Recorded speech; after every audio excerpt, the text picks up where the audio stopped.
नमस्कार मित्रांनो, तुम्हा सर्वांना मकर संक्रांतीच्या हार्दिक शुभेच्छा. मित्रांनो, आपण पतंग उडवतो मकर संक्रांतीच्या दिवशी,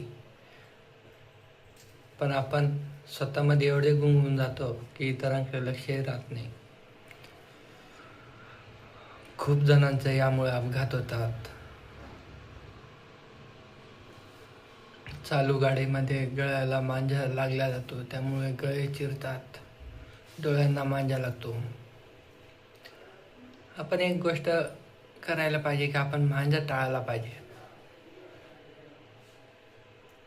पतंग उडवा रे तुम्ही तुमच्या लेवलपर्यंत, इतरांचे तर पतंग कशाला काढता. मज्जा येते, मज्जा तर येते, पण त्याचे विचारही वेगळे आहे. इतरांना आपण पुढे जाऊ देत नाही आणि आपण स्वतः पुढे जातो.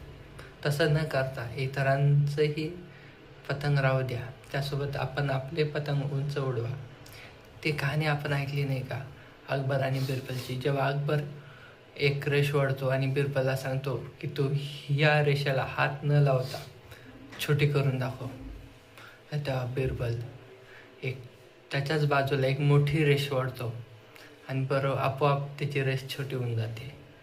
त्याचप्रमाणे आपण पतंग उडवा, इतरांना न काढता आपलेच पतंग उंच जाऊ द्या. पहा कोणाचे पतंग किती उंच जातात.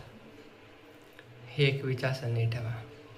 तुम्हा सर्वांना मकर संक्रांतीच्या पुन्हा एकदा खूप खूप शुभेच्छा.